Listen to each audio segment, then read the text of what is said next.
আসসালামু আলাইকুম। আমি আছি আমার ব্ল্যাক সোলজার পোকার খামারে। আর আপনারা দেখতে পাচ্ছেন ব্ল্যাক সোলজার পোকার লার্ভা। আমি কিন্তু বারবার বলে থাকি নতুনদের উদ্দেশ্যে, অনেকে জানেন না যে এই ব্ল্যাক সোলজার পোকার লার্ভা দিয়ে কি করা হয়। এই ব্ল্যাক সোলজার পোকার লার্ভা হাঁস, মুরগি, মাছের প্রাকৃতিক খাদ্য হিসাবে ব্যবহার করা হয়। অর্থাৎ লার্ভা বললে অনেকে বুঝবেন না, নতুন যারা আছেন, এটা হচ্ছে একটা পোকা, এর নাম ব্ল্যাক সোলজার পোকা, অনেকে প্রোটিন পোকা বলে থাকে।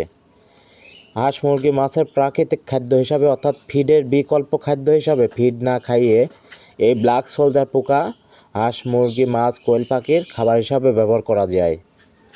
আপনি কেন এই ব্ল্যাক সোলজার পোকা হাঁস, মুরগি বা মাছের প্রাকৃতিক খাদ্য হিসাবে ব্যবহার করবেন ফিড না খাইয়ে? কারণ এই ব্ল্যাক সোলজার পোকাগুলো আমরা কি করি, আমাদের ফার্মে উৎপাদন করে অনেক কষ্ট করে উৎপাদন করে হাঁস, মুরগি, মাছের খাবার হিসাবে খাওয়ায়। অথচ দেখবেন ফিড কিনতে গেলে কিন্তু বাজারে যাবেন আর ফিড কিনে নিয়ে চলে আসতে পারবেন সহজেই, টাকা থাকলে সব কিছু সম্ভব। কিন্তু কেন আমরা ফিড না খাইয়ে এই ব্ল্যাক সোলজার পোকা খাইয়ে হাঁস, মুরগি, মাছ, কোয়েল পাখি বা বিভিন্ন জাতের পাখি পালন করব? আজকে এই বিষয়ে অল্প করে কিছু কথা বলতে চাই। আশা করি আপনাদের কাছে আমার ভিডিওটা ভালো লাগবে এবং অবশ্যই একটা লাইক দিয়ে যাবেন এবং কমেন্ট করে যাবেন সবাই।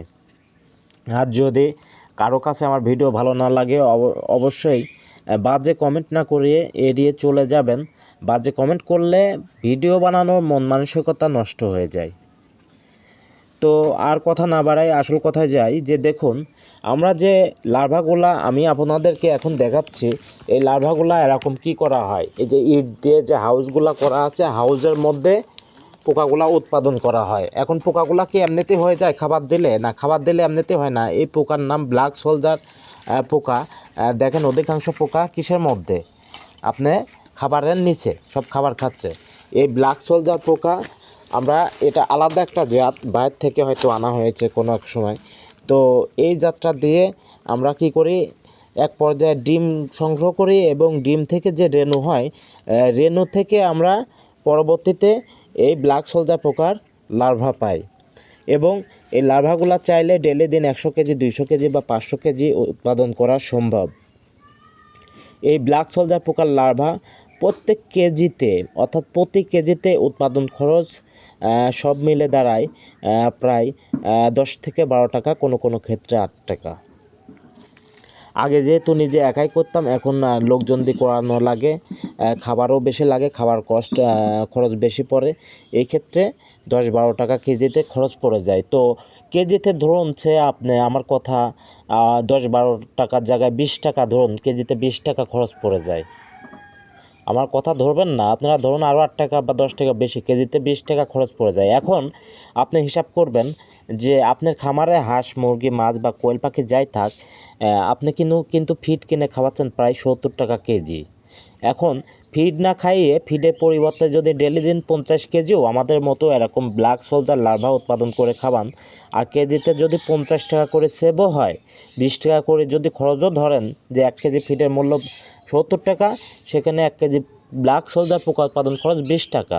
তো এই ক্ষেত্রে 70 টাকা থেকে 20 টাকা মাইনাস করলে 50 টাকা থাকে। এই 50 টাকায় ধরুন আপনার কেজিতে কি লাভ।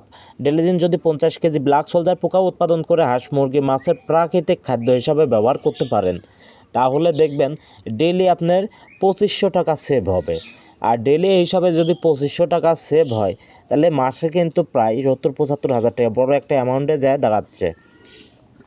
তো আমার মনে হয় যে একজন মানুষের যদি প্রতি মাসে 30-40 হাজার বা 50 হাজার টাকার খাবার সেভ হয়, আর যদি নিশ্চিত 50 হাজার টাকা লাভ থাকে হাঁস, মুরগি, মাছ বা কোয়েল পাখি যে কোনো একটা চাষে, তাহলে সেই ব্যক্তি এই বাংলাদেশে যে পরিবেশ, আপনি দ্রব্যমূল্যের যে দাম, আরামে চলতে পারবে মাসে 50 হাজার টাকা ইনকাম থাকলে।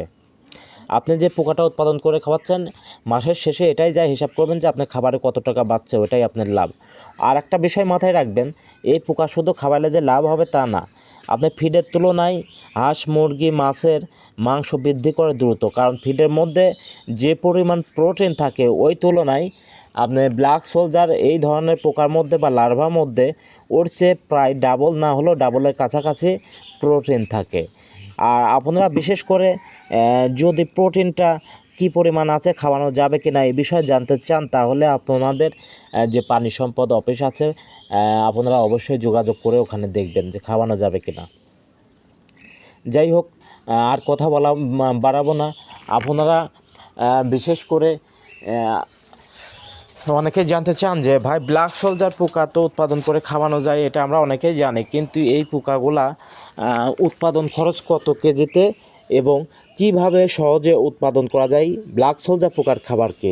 দেখেন, আমরা ব্ল্যাক সোলজার পোকার খাবার হিসাবে ব্যবহার করি নষ্ট সবজি, বিভিন্ন হোটেল ওয়েস্ট, সিটি কর্পোরেশনের বজ্র, গরুর গোবর, মুরগির বিষটা এই দিয়ে সমন্বয় করে ব্ল্যাক সোলজার পোকা আপনারা উৎপাদন করতে পারবেন। এবং খাদ্য উপযোগী যখন হয়ে যাবে তখন ব্ল্যাক সোলজার পোকার কোয়ালিটিগুলি হবে কীরকম, এরকম বড় বড় এবং ঝরঝরা। এই পোকাগুলা কিন্তু খাইয়ে অনায়াসে হাঁস, মুরগি বা মাছ চাষ বা পালন করা যায়।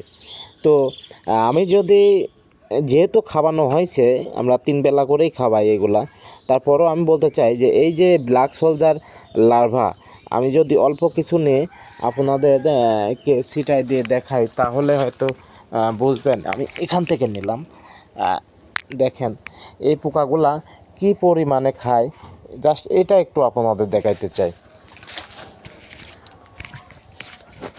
আপনারা দেখতে থাকুন যে এই পোকাগুলা কি পরিমাণে হাঁস, মুরগি বা মাছের খাদ্য হিসাবে ব্যবহার করা হয় এবং কি পরিমাণে খেয়ে থাকে।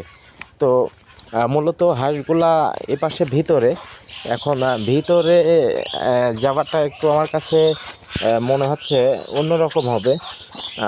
বাইরে থেকে সেটাই দেবো কিনা বুঝতে পারছি না, আপনাদের তো দেখানো দরকার।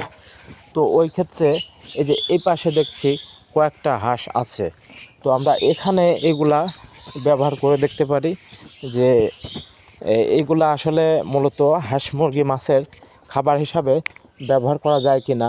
দেখেন, এই যে আমি এখানে কি করলাম, সেটা দিলাম।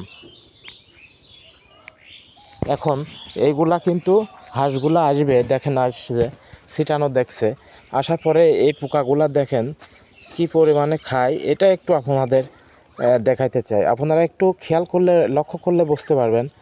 দেখেন পোকাগুলা কিন্তু আমি জুম করছি, অবশ্য দূরের থেকে একটু কাছে গেলে হয়তো চলে যাবে হাঁসগুলা, এই জন্য জুম করলাম যে আমি যে পোকাগুলা দিয়েছি আপনারা দেখেন পোকাগুলা কি পরিমাণে খায়। পোকা শেষ, এখানে আর পোকা নেই, পোকা খেয়ে ফেলছে। তো এই হচ্ছে কাহিনী।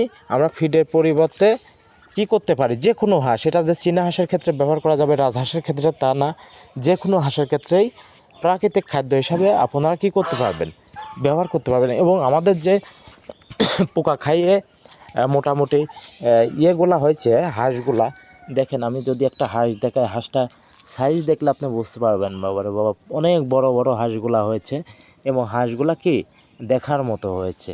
দেখেন এগুলা, এটা হচ্ছে মহিলা হাঁস আর এইটা হচ্ছে পুরুষ হাঁস, এই দেখেন। তো যাই হোক, বেশি কথা বাড়াতে চাই না, আপনারা অবশ্যই বুঝতে পারছেন। আর আপনারা যে এটা খায়, এটা পোকা তো হাঁস, মুরগি, মাছ বা কোয়েল পাখি যেটাকেই দেন প্রাকৃতিকভাবে পাইলেও তো খুঁটে খায়, তো এটা খাবে, এটা স্বাভাবিক ব্যাপার, প্রচুর পরিমাণ খায়। তো আমি আর কথা বাড়াতে চাই না, সবাই ভালো থাকবেন। ভিডিওটা আজকের মতো এই পর্যন্তই। আমি ব্ল্যাক সোলজার লার্ভাটা আরেকবার দেখাই দিই। দেখেন এই যে হাউজের মধ্যে ব্ল্যাক সোলজার পোকা কি চকচকা লার্ভা। তো সবাই ভালো থাকবেন, আল্লাহ হাফেজ।